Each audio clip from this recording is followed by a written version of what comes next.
This Week in Virology, the podcast about viruses, the kind that make you sick. Hello, ASV!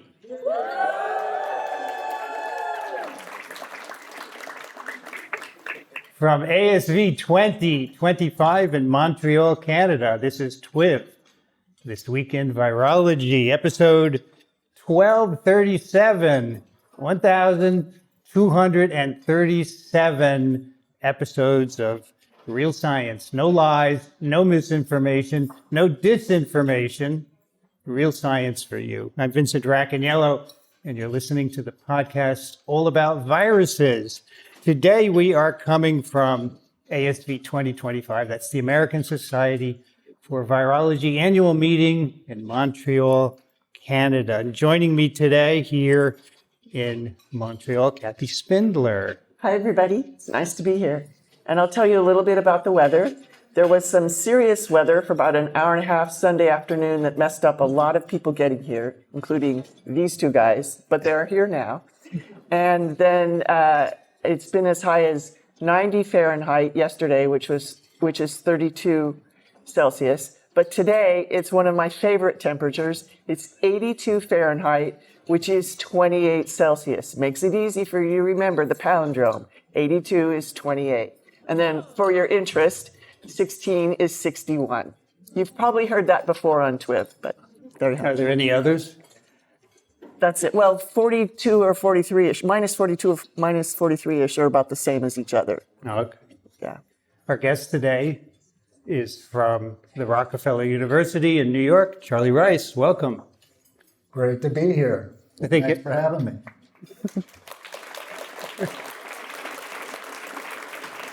So many people ask me over the weeks, who's it going to be? And I'm not saying, although I know some people did. So here he is. Is this okay? Yeah. You know, we could have done this in New York. We almost did do it in New York. Yes, that's right. I had to try 3 times to get here. My first 2 flights were canceled, and you had 1 canceled. But we're here. Yeah, I had 1 cancel, and then I couldn't reschedule it, for Sunday. And fortunately, ASV got me a one-way business class ticket on Monday morning. So I managed to make it within about an hour or 2 of my talk. Well, if we did this in New York, we wouldn't have this lovely audience here, right? So that's the fun part. And look at this room is full. We have like 10,000 people here. It's really amazing. But thanks for coming. We appreciate it. Oh, by the way, Rockefeller University, of course, 2020 Nobel Laureate, Physiology or Medicine. It's great. Congratulations. I never got to congratulate you. So congratulations. It's really amazing when someone you actually know well gets a Nobel Prize. So I worked for David Baltimore. He already got it, right? It's not the same thing. Yeah. As I've known you for so long. By the way, the 3 of us are all about the same age. We're born 52, 53. So we have a different perspective from many of you. As you heard in Charlie's talk, we did things differently a long time ago. So Kathy, tell us about the keynote address, please. So the ASV keynote address was Monday afternoon, and Charlie was here in time for it. But this year it was also the Lynette Lecture, which is a lecture designated by ASV according to its original donation, however it was funded, to have the speaker give something about the history of their particular field, and then their contributions to it, and then their own science currently. And so Charlie Rice has the keynote lecture and the Lynette lecture, and the ASV has been putting the Lynette lectures up on the website. And so whether it'll go up on the current one or the newly revamped one when that happens in the fall, I'm not sure, but Charlie has granted his permission to do that. So if you happen to have airplane problems or whatever on Sunday and didn't get here in time, you can then listen to that. And that means that our listeners who didn't even come to ASV will be able to hear that lecture. Yeah, I listened to it in the room last night because I missed my flights, as you know, so I missed your keynote. But now I saw it. And there was a great-looking Rockefeller slide there. Which we'll get to, actually. So before we start, just remember these podcasts are brought to you by Microbe TV, which is a nonprofit corporation in the U.S.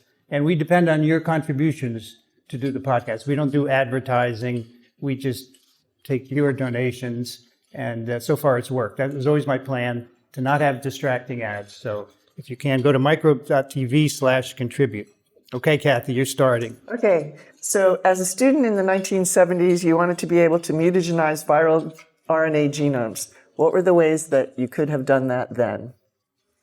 Well, I mean, in those days, mutagenesis was done randomly, by treating your virus stock with a chemical that would, basically introduce changes, and then getting this population of variants and then trying to find one that looked like it had an interesting phenotype.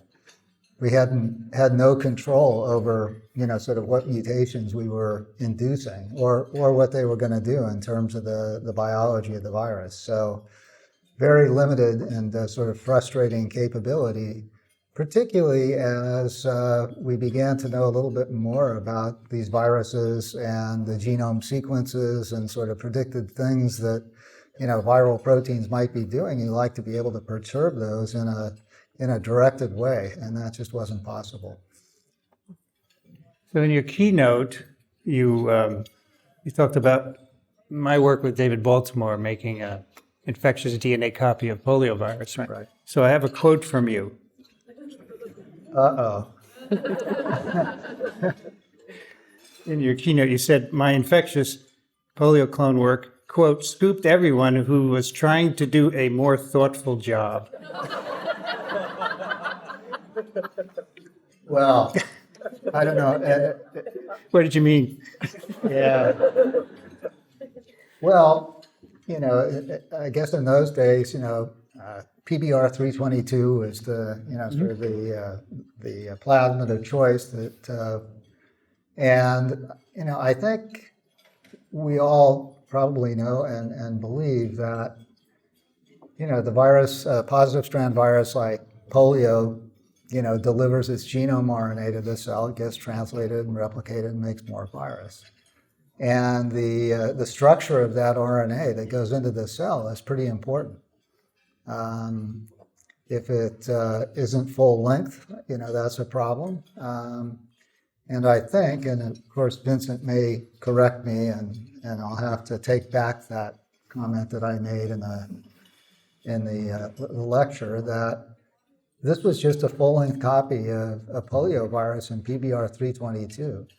So if you're transfecting that into a cell, you are relying on that plasmid actually being a template for transcription of something that mimics the genome RNA of polio virus. It's not necessarily going to have the right start, and it's not necessarily going to have the right stop.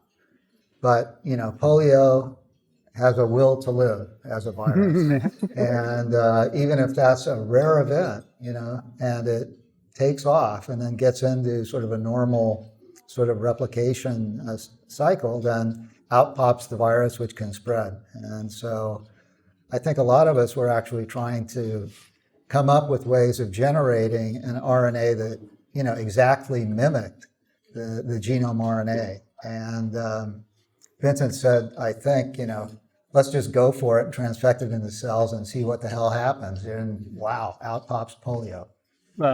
That's exactly what we did. I said to David, do I have to put a promoter in? Do I have to make RNA? He said, just throw it into cells. And that was a real moment for me, because I realized you just try the simple experiment first. Yeah. If it doesn't work, you move on. So, Agreed. and by the way, they were CV1 cells, not HeLis. Oh, okay. Sorry about that. That's not big deal, Not but your point. that was what we were transfecting at the time in the lab. Okay. So it sounded like you were in a really stimulating environment at Caltech with Jim and Ellen Strauss, Tom Adietz down the hall. So how did those things shape your initial research interests as you went to WashU? Well, I mean, it was an amazing time to be, a PhD student, sort of in terms of what was going on in the field, the discovery of, reverse transcriptase some years before that. And then, I was very fortunate to have sort of one of the sort of gods of molecular virology, Tom Montiatis, right down the hall. He didn't stay at Caltech very long. He sort of went back to the East Coast. But, Tom had a whole series of, it wasn't like he could just order a bunch of restriction enzymes from New England Biolabs or whatever. He had a freezer full of these things that his people, actually purified. And the other really fortuitous event there was that he had a postdoc in the lab, Eugene Butler IV. And Eugene actually had worked on DNA-dependent RNA transcription using some of these large DNA viruses like Salmonella phage 6 and T7. And he had basically determined the promoter sequence for SP6, and they had purified tons of this enzyme. And so you could just append this promoter sequence, sort of upstream of your positive strand viral cDNA, and add this enzyme and triphosphates, and you could just make unlimited quantities of RNA. So that and also just the fact that we could actually sequence, these viruses at that time. It was sort of a convergence of those things that, and then, I don't know, when I was in the Strauss lab, Jim Strauss wanted me to work on a little protein that alpha viruses make called E3, which is basically cleaved from PE2 during maturation of the glycoprotein complex. But I was more excited by, sequencing viral genomes and doing this other stuff. So I kind of ignored him completely, and he didn't kick me out of the lab because of that. But no, it was an exciting time, and I think for me it was just fun to do something that hadn't been done before on these kinds of viruses. So you and I were interested in genome sequencing about the same time. Yeah. Right? You were interested in SynBis, right? And I Right. polio virus. Yeah. It's very interesting, and we used laborious methods that took a year or more. Well, I mean, in those days, there was some discussion about the safety of cloning, pieces of these RNA viruses. And, the sequencing methods in those days were not very sensitive. So there was the chemical method, sort of the Maxim Gilbert method, which is very, very laborious. You guys would not like it, I can guarantee it. And then there was a dideoxy one that sort of came after that.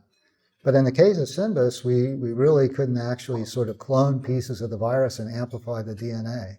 So instead of doing that, basically what I ended up doing was to purify a bunch of virus, isolate the genome RNA, and then use that as a template for cDNA synthesis, and then actually sequence that cDNA directly without cloning it. But you had to get sort of discrete fragments, and so we had to figure out that some restriction enzymes actually cut RNA-DNA hybrids or single-stranded DNA, not duplex DNA.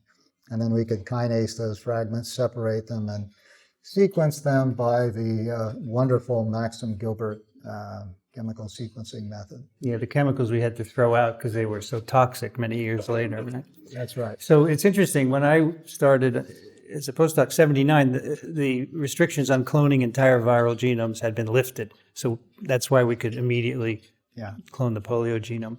Okay, so let's go to HCV, hepatitis C virus, identified in 1989, as you talked about it in your keynote. And you said, another quote, it might have been a bad career move for you to start working on it. So you didn't really elaborate on that. Why did you say that? I don't know. When I think about what we've chosen to work on, sort of in those early days, we started off working on SynBis, which sort of infects a whole bunch of different cell types. It grows great. It forms these beautiful plaques. Everything that you could imagine. Then the next thing that we started working on was yellow fever. Sort of prototype flavivirus. And that doesn't grow so well. And it's kind of a pain in the ass to work with. And it's the full-length sort of, the plasmids that harbored full-length copies of the yellow fever genome were very toxic for E. coli. And I think I must have made, several hundred different plasmids trying to figure out how to get around that. Never really did in those days, so I actually had to put together the template by in vitro ligation. So, that was kind of a step down in terms of a virologist user-friendly virus. And then sort of non-A, non-B hepatitis, and hepatitis C comes along in 1989. And, we had all of the tools up and running to work on alphas and flavies at that time. And hepatitis C was kind of an impossible virus because we didn't have a virus. It didn't replicate in cell culture, and the only animal model was our closest relative, the chimpanzee. So, it's kind of, I think, kind of a downward spiral, just getting things that are, probably worse and worse choices in terms of a relatively young, sort of PI trying to have a decent career. So, yeah. Something that grows well to something that doesn't grow at all, except in non-human primates. So I think at first you were studying the HCV protease and RDRP as possible drug targets. Yeah. So tell us a little more about that. Well, I think when the sequence of hepatitis C became known, or at least sort of partially known, it was very much flavivirus-like, in the sense, one long open reading frame. It was not flavivirus-like in the sense that it used an internal ribosome entry site like polio for initiation of translation. So examining that polyprotein sequence, it looked a lot like the classical flaviviruses, where the polyprotein is processed like in polio, by a protease that the virus encodes, and in fact for hepatitis C, 2 proteases. So not having a virus to work with in culture, we had to basically try and understand some of these things that we could understand using ectopid expression and things like that. So we started working on the protease and defining the cleavage sites of the protease, because we didn't really know where the protein started and stopped and what the recognition site was. Protease was great because you could actually develop an in vitro assay, so people began to think about that as a drug target, because obviously a viral enzyme that mediates, sort of almost a half a dozen cleavages in the polyprotein is, something that the virus is not going to be able to do without. And the same was true of the RDRP.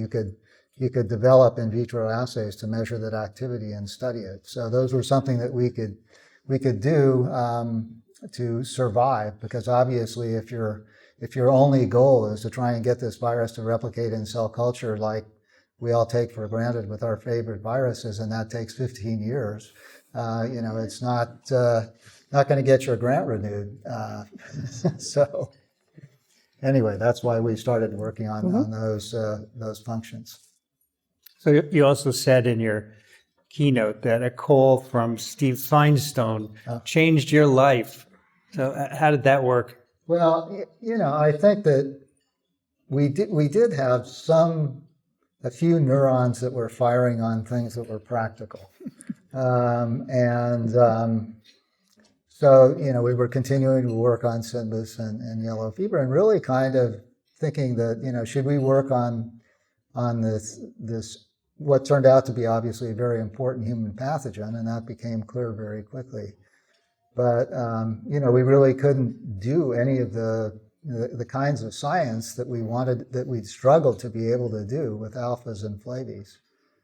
And so I think we were maybe a little ambivalent in terms of starting to work on hepatitis C. And I guess the other reason for being a little bit cautious there, besides the sort of technical aspects, was that, it's something that, let's see, I'm not sure how I should put this, but well, I'll backtrack and say something else about that. But anyway, Steve Feinstein. Let's go with that. So Steve dialed up the lab number, not even my office number when I was at WashU. And Steve Feinstein, who I didn't know at all, was the co-discoverer of hepatitis A virus. And he had worked with Bob Purcell at the NIH and taken a position at the FDA. And so he called up, and he had seen our paper on the sort of yellow fever vaccine infectious clone. And I think as all of you know, this is really a pretty amazing attenuated live virus that has been in about 500 million people, and it's one shot, believed to be sort of lifelong protection against probably all wild strains of yellow fever. Steve was really interested in developing a vaccine for this new agent, hepatitis C. And he thought, well, we could just take the envelope proteins from hepatitis C and graft them into yellow fever 17B. And so we got to, that's what his phone call was about. We got to talking about that and sort of decided that we didn't really know even where the envelope proteins of hepatitis C started and stopped. So that was something that, initiated a collaboration with Steve and his group to, sort of work out some of these early insights into polyprotein processing. So it also turned out that this was fortuitous for another reason, and that was that Steve still had access to the chimpanzee model, which turned out to be, very important for us. And again, to do these chimpanzee experiments, which we can't do today for biomedical research, but that were incredibly important for discovery and characterization of all the human hepatitis viruses. These were really expensive experiments, because if you were going to experimentally infect a chimpanzee with hepatitis C, which actually fortunately doesn't cause much in the way of disease in these animals, you almost have to endow them for about $80,000 per animal if you use them. And so anyway, that call from Steve, I think, sort of pushed us over the edge. And Steve also had access to samples of hepatitis C that had been characterized in the chimpanzee model. And I don't know if that's on your list of things to talk about, but okay, I'll stop. So both you and Michael Houghton in your Nobel lectures mentioned the long and winding road, and you also used it the other day in your lecture. And so even having the chimpanzee model, there were a number of failures. So if you want to just elaborate a little on, we tried this and it didn't work. You want to know why you were a failure. Yeah, that's right. Well, I think it's encouraging for trainees to learn that there's a lot of things that don't work. incompetent molecular virologists. Well,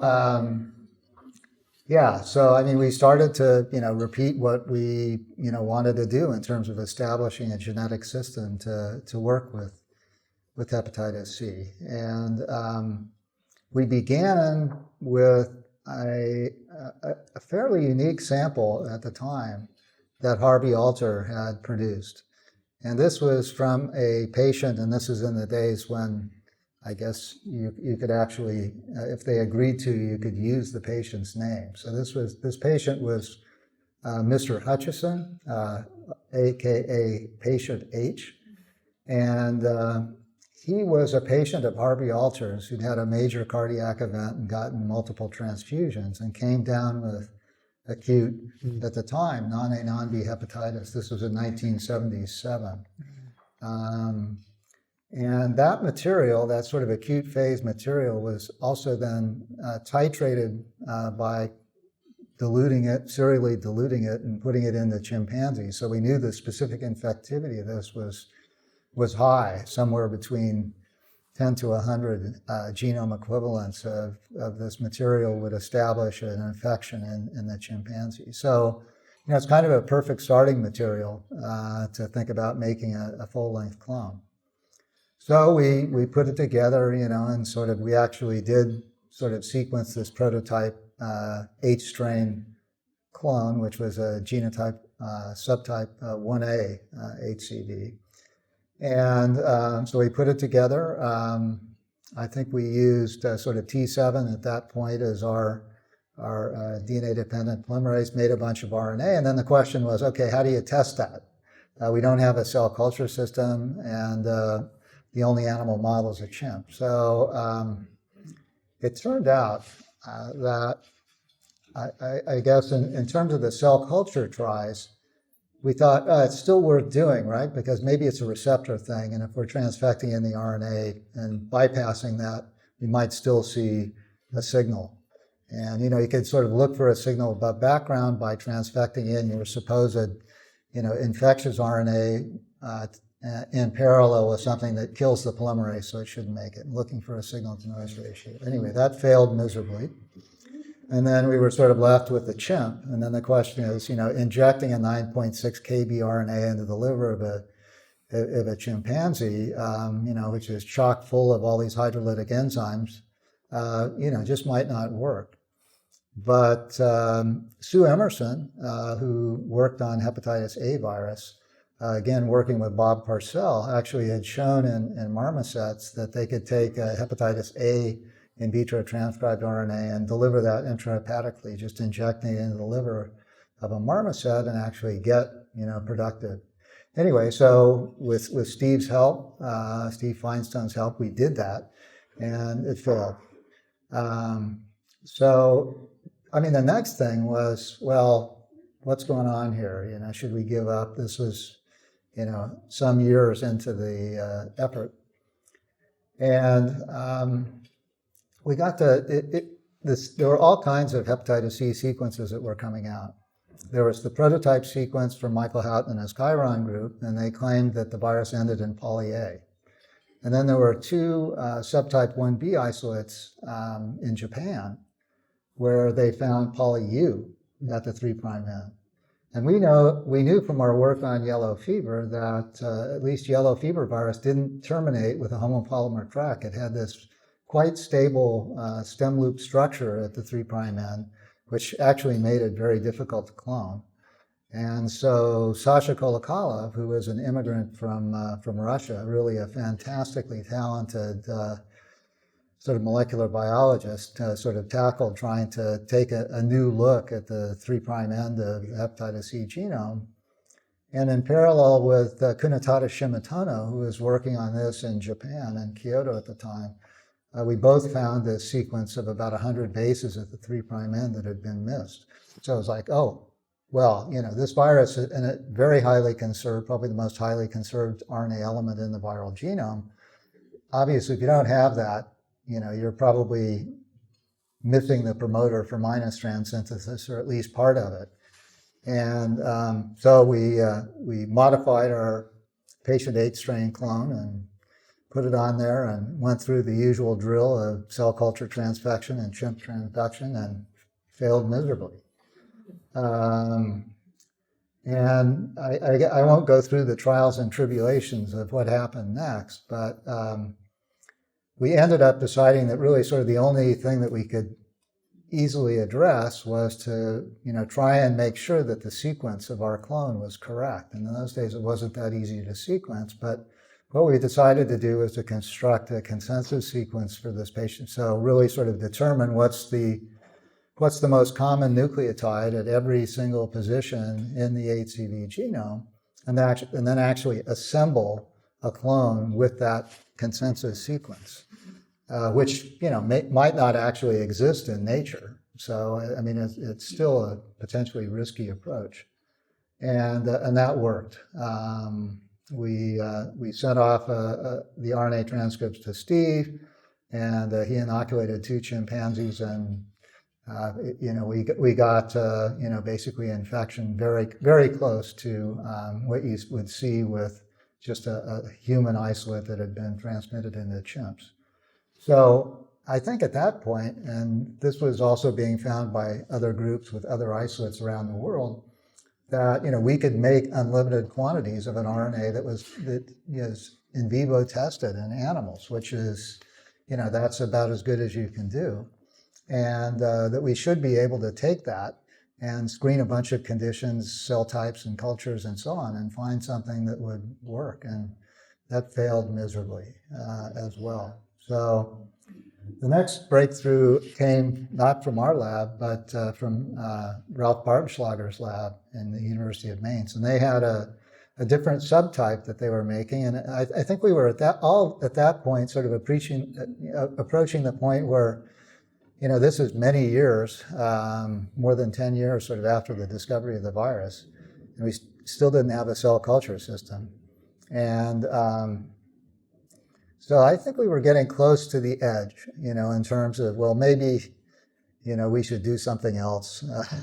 And I think Volker, Lohmann, and Ralph were in the same situation, but they made a subgenomic replicon where they chopped out the structural region and replaced that with neomycin resistance, and then put in another internal ribosome entry site to drive what we believed were the nuts and bolts of the RNA amplification machinery of hepatitis C. And they transduced that into a human hepatoma cell line, H287 cells, and at a very low frequency, they got colonies that were G418 resistant growing up. And those had persistently replicating HCV RNAs. And so that was great, except that it was about 1 in a million cells that actually sort of successfully launched HCV infection. And when we reproduced that and actually checked the sequence of these clones that grew up, it turned out that they weren't the clones that we started with, were not the sequences that we started with. And that the ones that grew up were actually ones that had adaptive mutations that allowed them to replicate in that environment. And so when those were re-engineered back into sort of the original subgenomic replicon sequence, some of them actually increased the efficiency by more than 10,000-fold, a single amino acid substitution. And so there was a lot of activity to find more of these, sort of adaptive mutations. And then the thought was, well, okay, let's put them in the unmodified full-length genome, and we should be able to, complete the life cycle and get virus. So we did that, and it didn't work. The full-length guys with, sort of adaptive mutations replicated fine, and the polyprotein processing looked fine, no virus. So this was getting frustrating. And the next breakthrough came from Takashi Wakita, an investigator in Japan.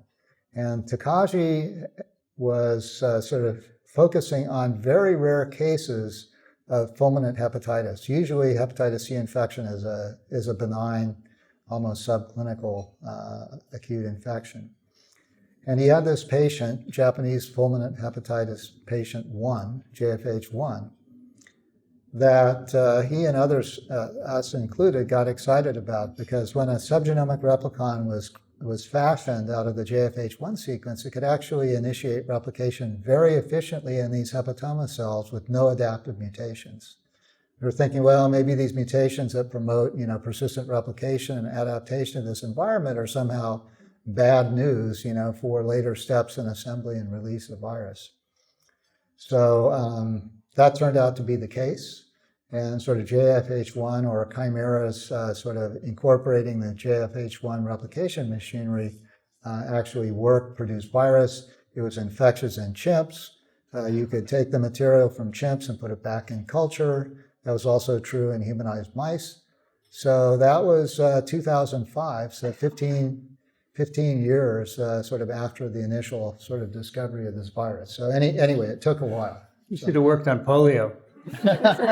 Yeah, I think you're right. I got to make you jealous. I made a full-length clone, put it in cells, and it was infectious. First time. It's magic. So it's actually scientifically interesting because there were no missing parts of the genome. There were no mutations that had to be fixed. I don't know why it's so different between the two viruses. Maybe the extent of variation just differs, right? Well, I think in the case of polio, I mean, at least you were starting with a virus that actually replicated in cell culture. So you could, if you wanted to, you could plaque purify it. You could grow up, gobs of RNA. And I think it had been shown some time before that you could actually take poliovirus genome RNA and transfect it into cells, and off it went in cell culture. John Holland, right? Yes. Yeah, I mean, Kathy knows.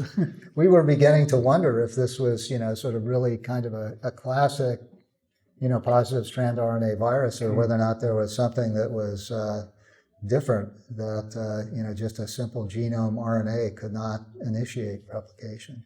So once you'd achieved this infectious DNA, did you move entirely to Hep C, or did you? It did kind of sort of begin to slowly take over the lab, and the SIMBAS projects and the sort of yellow fever projects, I think, sort of moved more towards the back burner because people were much more interested in, sort of working on this virus that, people cared about, as opposed to these other ones that we cared about, we were curious about, but, sort of maybe it was a little bit harder sell. And it was also just a different experience, I think, going from working on these model viruses that we chose to work on because of their, behavior and cell culture and so on, to something that was, a significant medical problem. And so that was an interesting transition. The other thing that was quite amazing was that sort of as the token flavivirologist, we would get invited to go to these conferences and sort of talk about our work on yellow fever and later our work on hepatitis C. And some of these conferences were basically organized by companies that were in the sort of diagnostics. And boy, they really have sort of fantastic mixers and, 7-course meals in Strasbourg and things like that. So that was actually sort of, it didn't last forever, but anyway, it was a nice change. So I'm not sure when it happened, but you moved to Rockefeller University somewhere along in here. What contributed to that move? I don't know. I mean, I had always avoided New York City like the plague. I'm not a big city person.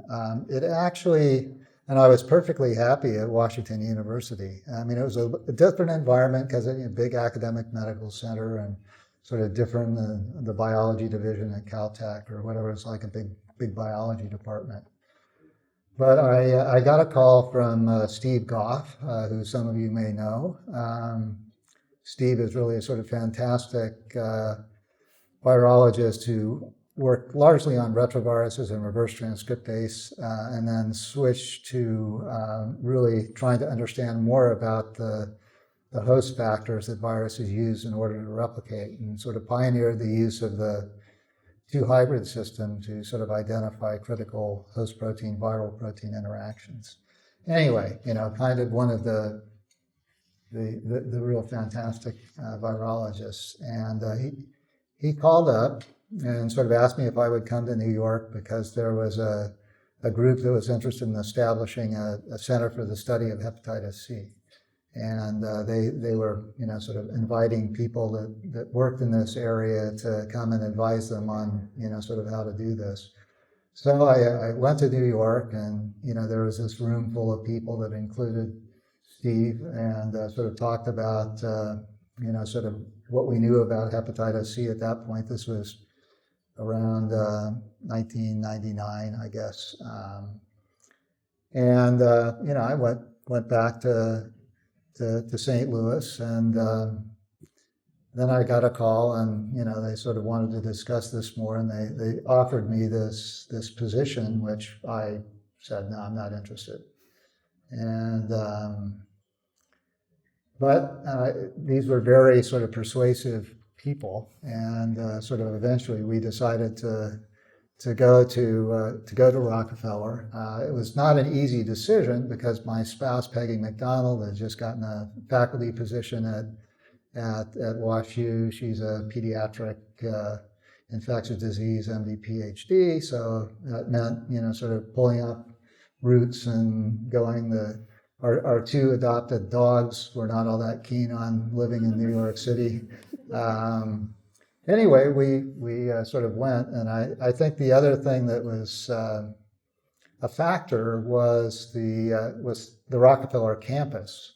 I don't know how many of you have been there, but it's kind of like this little park in Manhattan. And so when you're on campus, it doesn't really seem like you're in New York City. And the other sort of mitigating factor was the housing arrangement there, where the students, the postdocs, the faculty have access to basically university subsidized housing, which is right across the street from the university. So there was no commuting involved. I could just, roll out of the apartment, walk across the street. And then I guess the last thing was that the campus is dog friendly, so you can have your dog in the office. So anyway, those were some of the factors, and it is a fantastic place to do science with quite a history. Yeah, I've visited many times, and your dogs are always walking around. Yeah. Yeah. So there's a seminar room where we have discussions, and the dogs participate. Yeah, absolutely. They can tell when the data are not very good. Well, we have one dog, sort of Bruno, who really enjoys scientific presentations, and sort of when we had lab meetings and we were actually sort of projecting sort of slides and data, and then using a laser pointer. Every time, sort of the presenter would, sort of point at this point with the laser pointer, Bruno would be dashing up to the front of the room and, paying utmost attention. So, anyway. So I presume that you let other people use the infectious clone. Did people like to use it for validating antiviral hits? Yeah.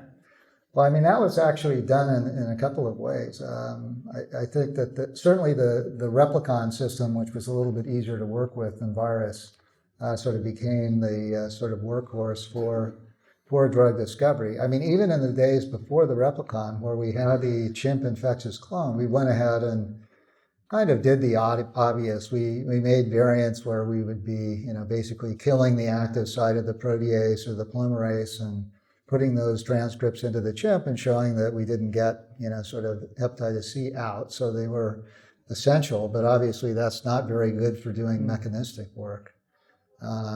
And the replicon system sort of allowed people that were trying to develop drugs a cell-based system where they could actually begin to test some of the protease inhibitors and polymerase inhibitors that they had developed. Because as you all know, there's a huge barrier between, sort of finding a compound that's, sort of potent in a biochemical assay, and then actually having that translate into being able to get into cells, to get into a context where it can actually inhibit the machinery of the virus.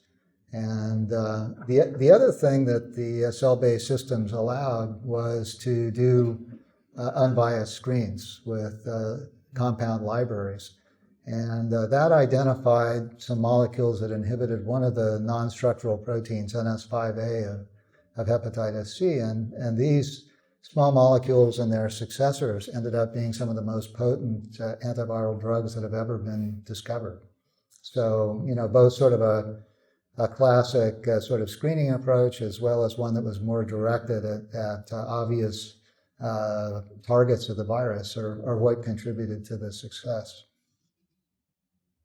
So I don't remember what year it was that people could no longer work on chimpanzees, but obviously that changed the whole direction of the field with respect to animal models. And you talked about how Ian Lipkin, a famous virus hunter in New York, would periodically find you things like the horse hepatitis C-like virus and the rat. And so Tell a little bit about the chimpanzee to animal models. Yeah, well, I mean, obviously, in the chimpanzee model, you've got very few animals, and you're very limited in terms of the kinds of, sort of perturbations that you can do if you really want to understand viral pathogenesis, which in the case of hepatitis C was very frustrating because in the early days, we were sort of stuck with human samples and very few sort of chimpanzee experiments, which then became unable to do. And we believe, and I think there's good evidence, that hepatitis C infection is in the liver is a non-cytopathic virus infection. And it's really when the adaptive immune response kicks in that you begin to see liver damage that then becomes chronic liver damage leading to fibrosis, cirrhosis, and cancer. So really wanted a model to do that. And we tried a lot of different things. People tried sort of adapting the virus to be able to grow in mouse cells. That that hasn't really worked in terms of giving us a really robust model. And then we spent a lot of time trying to figure out what are the human-specific determinants so that we could just make an engineered mouse that was permissive for hepatitis C. And we could actually do that. Alex Ploss in the lab sort of drove that project to identify those. And we made a transgenic mouse that human hepatitis C virus could infect, but it required an immunodeficient background, and it faded out and didn't cause any pathogenesis. So next generation sequencing kicks in, and I'm sure that you guys have all been following this, or you've heard Vincent's lecture on how many viruses are out there that we didn't sort of know about, just focusing on ones that caused human and animal disease.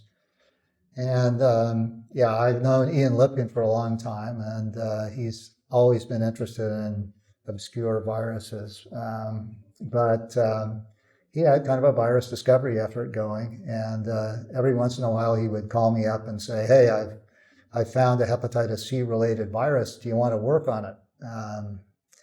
Just what we need is another one of those. But the first one actually, it wasn't an equine virus initially. It was thought to be a dog virus, canine hepativirus, which I don't know how that happened. Maybe these were sort of housed dogs that were eating horse meat or something like that. But that virus turned out to be an equine hepativirus, not a canine hepativirus. My dogs were happy about that. So we actually did start working on equine hepativirus, collaborating with groups at Cornell Ithaca that sort of work with horses, and that was great in a sense, because if you're doing this kind of work in horses, you can get 100 ml of serum, no problem. So after getting a few microliters out of a mouse, that was a nice change. But again, sort of larger experiments, we didn't see a lot of pathogenesis going on in the horse model.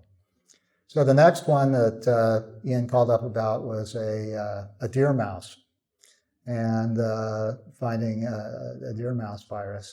So we tried that, and you could establish chronic infections in deer mice with this virus, but again, it was a problem because the reagents that we used for doing a sort of mouse genetics and pathogenesis, the antibodies and so on, don't work in deer mice. So we would have had to reinvent immunology, I think, in order to do that. We tried to get that virus to go in immunodeficient laboratory mice, and it didn't work.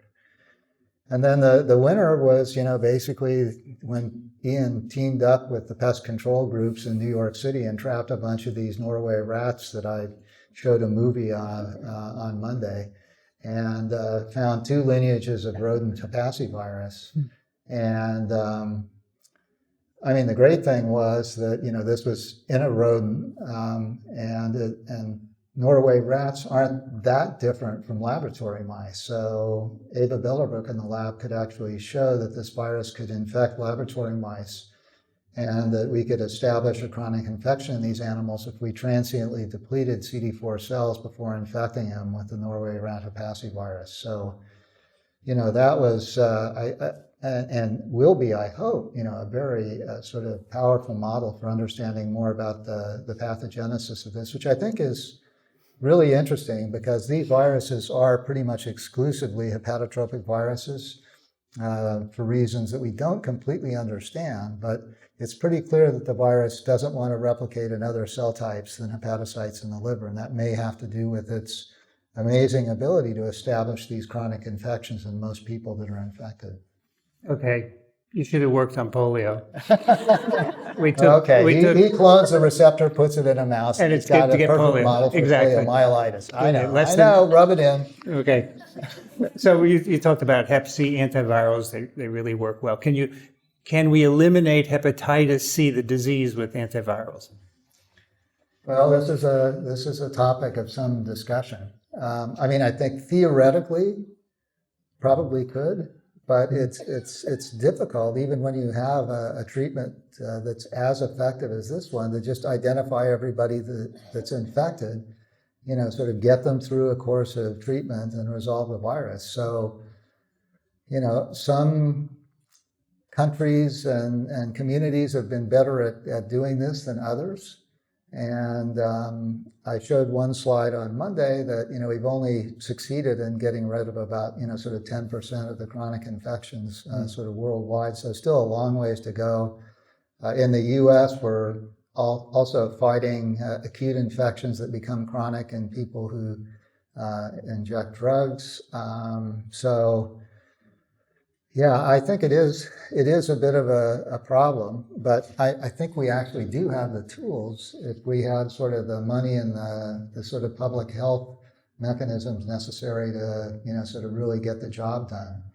So there's still a lot of interest in potential sort of vaccines for hepatitis C, which kind of fell on a back burner as these new therapies were showing promise, because it's very expensive to develop a human vaccine, and I think companies that were good at doing that and had to make decisions about how they were going to spend their money saw, well, if these drugs are coming along where we can, cure 95% plus of the people, then is there really going to be a market, for a vaccine if we have one? So I think that many of them sort of backed off on that, but I'm still hopeful that it's not an impossible dream to have one, and it would have utility, particularly in some communities. So I want to follow up on the idea that there's almost a complete cure, and you mentioned that leads to the possibility of maybe doing human challenge trials. Yeah. And I think that's interesting, and also I found that you and Michael Houghton and others have a paper where you're starting to describe the criteria for what the human inoculum would be in such trials. So tell us a little about those things. Yeah, well, I think that one of the frustrating things about vaccine development today is that probably any one of you in the audience could probably think of 50 different things to try to develop a hepatitis C or some other vaccine. And, we have some preclinical models for, sort of looking at the kinds of immune responses that are generated and so on and so forth. But often those models are not predictive of actually what happens in humans. So there's this kind of, sort of terrible gap there in terms of deciding what to move forward in terms of a vaccination. So obviously, if you could do studies in humans, then you could take a look at the immunogenicity, and these would be sort of small-scale studies.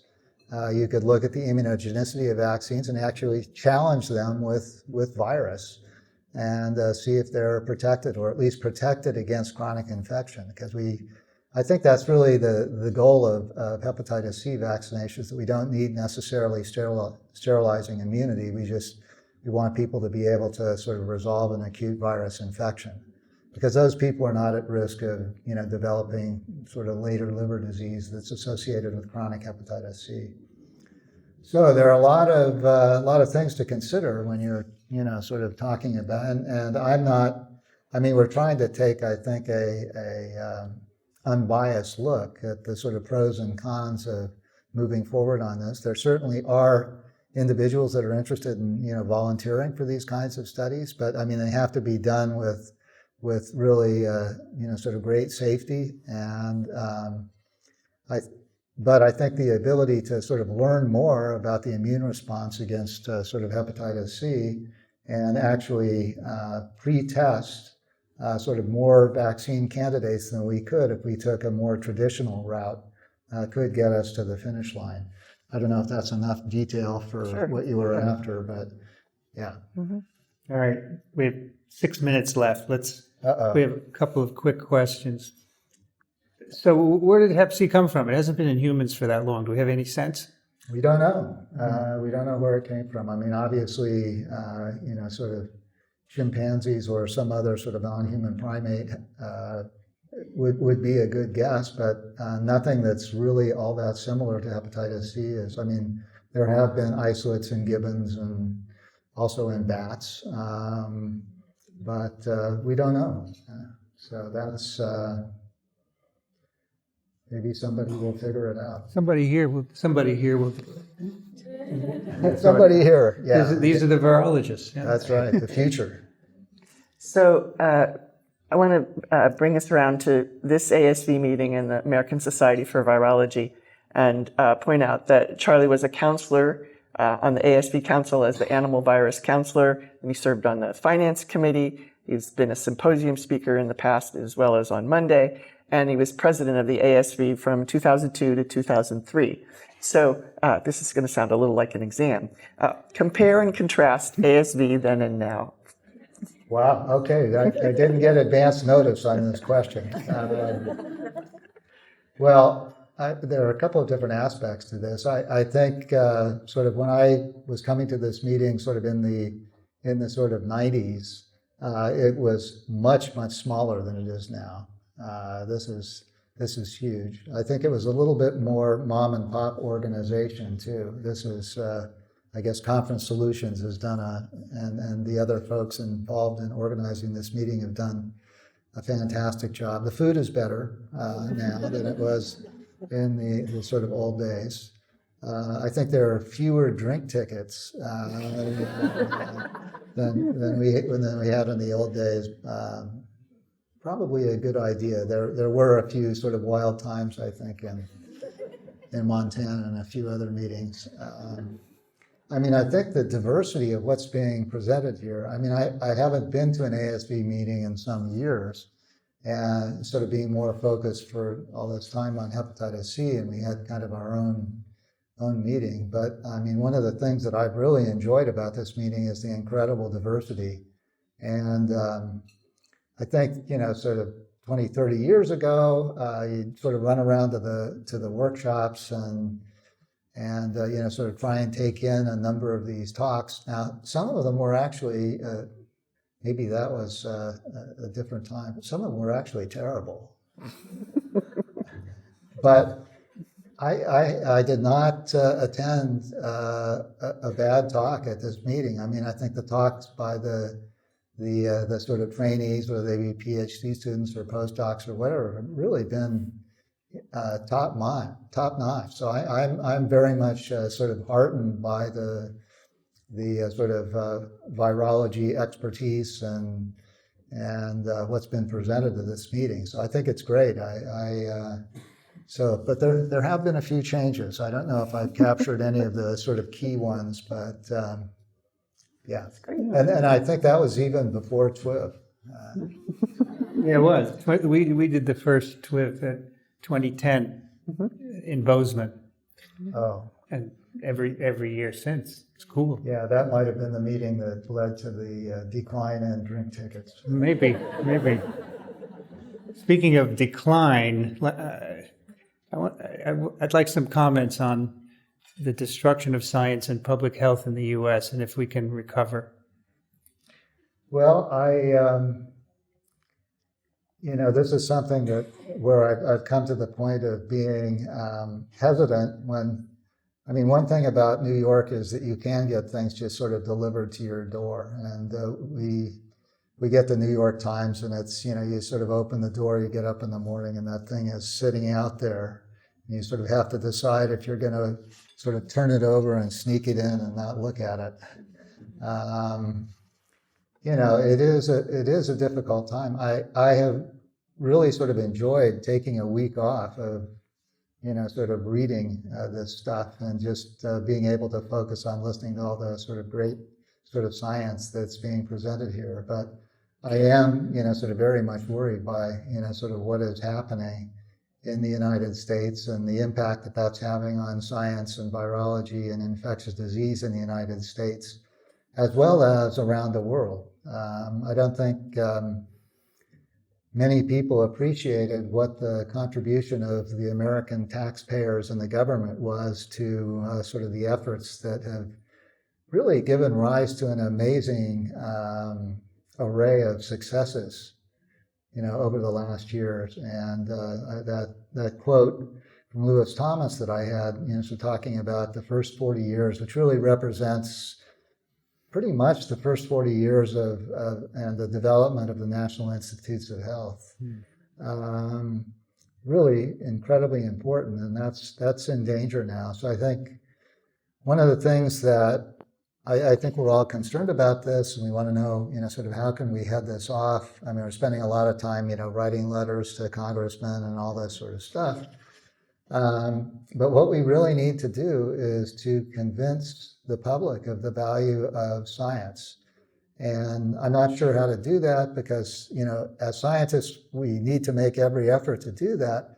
But on the other hand, people are going to say, scientists want money to play around in the lab, right? And it's kind of a conflict. So we really need to try and recruit individuals in the public that have enjoyed the benefits of biomedical science and what that means to them to sort of get out there and spread the word.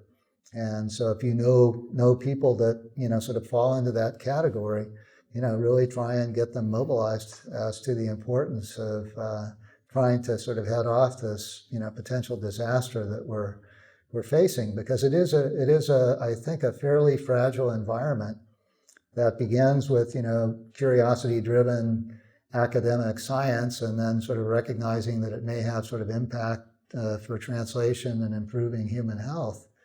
And if you take out the early stage curiosity-driven stuff, you're basically draining the gas out of the tank of the whole process. So I think it's very important that we try and preserve that. And I guess specifically for those of you that are going to gut it out and sort of continue on this career path, it means that you have to figure out what it takes to survive, but not sort of lose that sort of curiosity that when an unexpected sort of result pops up, you say, this is weird, but I'm going to ignore it. That you find a way to look more deeply into it, because that's where the sort of the big breakthroughs come from. So I have kind of a fun question that I've always wondered, because I really followed what happened that week in December of 2020 of the Nobel Prizes. And I think I had the impression that there were implications that they would somehow, someday, make it up to you who didn't get to come for the celebrations, the award, the banquet, etc. Did that happen? Well, at least for me, kind of being a shy, sort of lab rat type person, actually having this occur, sort of when New York City was the epidemic or the epicenter of the pandemic was fine with me, because everything would be done by Zoom. I didn't have to get dressed up and, that kind of stuff. But no, I mean, it really was sort of a different situation, right? And we didn't have sort of any of the sort of usual pomp and circumstance associated with this. And, but a couple years later in 2022, the sort of Nobel Foundation arranged for the 2020, 2021, and the 2022 folks to go to Stockholm and sort of participate in sort of more of the usual events. And so, yeah, did that. I think it was maybe a little bit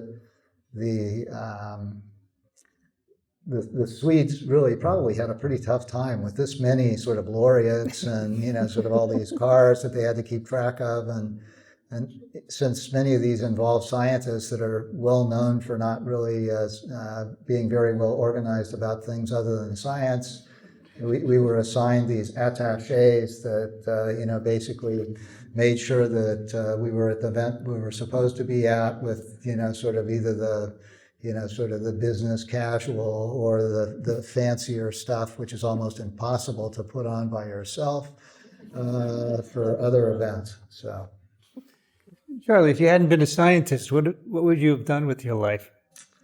well, I don't know. I know that Vincent, was thinking about sort of being a bartender, and actually, well, I think that was in his retirement from science. And instead, TWiV resulted. I don't know, I was always interested in winemaking. So that was, being an undergraduate at UC Davis that had this sort of big viticulture and enology department. There was a time when I was sort of teetering between wine science and more fundamental science. And yeah, I guess it probably, I don't know if it was a a coin toss or something else. But I did get kind of hooked on research and science through some experiences. All right, that's TWiV 1237. You can find show notes at microbe.tv/TWiV. Send questions and comments to twiv@microbe.tv. And again, if you like these programs, please support us, microbe.tv/contribute. Our guest today from the Rockefeller University, Charlie Rice. Thank you so much. My pleasure.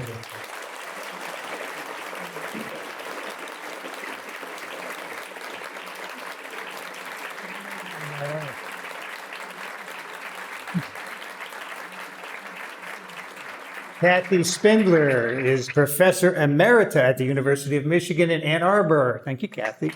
Thanks. This is a lot of fun. I'm Vincent Racaniello. You can find me at microbe.tv. I'd like to thank the American Society for Virology for having us again every year since 2010. That's really great. Thanks to all of you for coming. I really appreciate it. I'd like to thank Ronald Jenkins for the music and Jolene Ramsey for the timestamps. You've been listening to This Week in Virology. Thanks for joining us. We'll be back next week. Another TWiV is viral.